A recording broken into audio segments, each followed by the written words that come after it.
Hey everyone, welcome to my YouTube channel. This is my first video.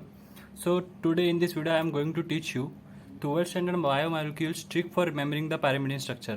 अब जैसे कि हमको पता है pyrimidine स्ट्रक्चर में क्या क्या आता है, साइटोसिन, यूरासिल, थायमाइन. अगर आपको ये भी नहीं याद होता तो कट करके याद रखो. कट में पहले आएगा साइटोसिन, फिर यूरासिल, फिर थायमाइन. अब अब हम लोग देखेंगे कि स्ट्रक्चर कैसे याद करना है. अब स्ट्रक्चर याद करने के लिए मैंने लिखा है क मतलब कार्बन नाइट्रोजन ऐसे सीक्वेंस में आना है. जैसे कि यहाँ पे ये क्या है, ये कार्बन है, फिर ये नाइट्रोजन है, फिर कार्बन है, फिर ये नाइट्रोजन है ना. तो पहले हम लोग साइटोसाइन के स्ट्रक्चर को देखते हैं. तो पहले मैंने ड्रॉ किया, यहाँ पे कार्बन ड्रॉ किया, नाइट्रोजन. अभी ये बॉन्ड समझो कुछ नहीं है. पहले यहाँ पे कार्बन ड्रॉ किया, नाइट्रोजन ड्रॉ किया, कार्बन ड्रॉ किया, नाइट्रोजन ड्रॉ किया. अब यहाँ पे साइटोसाइन है. साइटोसाइन मतलब आयन मतलब क्या, अमाइन लिखा है ना. अब यहाँ पे ऊपर अमाइन ड्रॉ कर देने का. फिर यहाँ पे कार्बन का नाइट्रोजन. अब कार्बन को 4 बॉन्ड चाहिए रहता है. यहाँ पे एक बॉन्ड है, ये दूसरा बॉन्ड है, तीसरा बॉन्ड है. अब हम लोग को बैलेंस करने के लिए यहाँ पे चौथा बॉन्ड देना पड़ेगा. और नाइट्रोजन को 3 बॉन्ड चाहिए रहता है, 1 2 3. तो ठीक है, यहाँ पे ये बैलेंस हो गया. और हमेशा याद रखने का, ये पायरामिडिन में ये साइड यहाँ पे डबल बॉन्ड ओ लगाने का, मतलब ऑक्सीजन यहाँ पे अटैच करने का.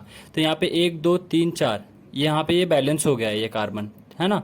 उसके बाद यहाँ पे नाइट्रोजन, क्योंकि बोला है ना क न. फिर यहाँ पे नाइट्रोजन के ऊपर एच.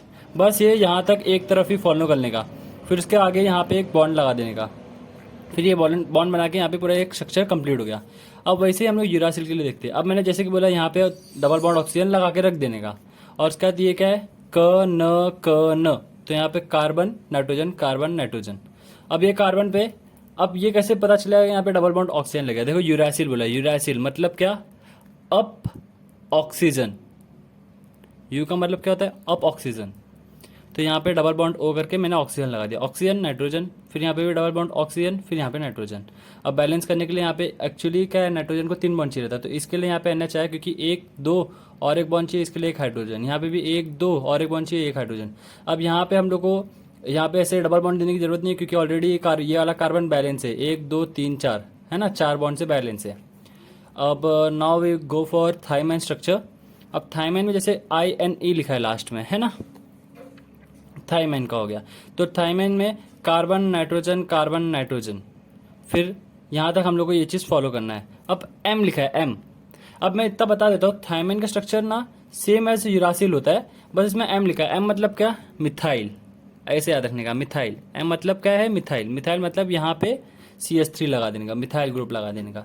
तो इसका मतलब ये है कि जो यूरासिल और थायमाइन का स्ट्रक्चर सेम है, बस यहाँ पे थायमाइन में मिथाइल ग्रुप अटैच्ड है. So this is the trick for remembering a structure of pyrimidine. तो अगर आपको लगा हो कि हाँ ये आपके मतलब स्टडी करने के लिए इजी लगता है, तो प्लीज़ वीडियो को लाइक करना, चैनल को सब्सक्राइब करना मत भूलना. और ऐसे वीडियो चाहिए तो मेरे को कमेंट सेक्शन में बताना. अगर आपको क्या बोलते हैं, प्यूरिन का भी स्ट्रक्चर याद रखना है, उसके लिए ट्रिक चाहिए तो मुझे बोलना, मैं बता दूंगा.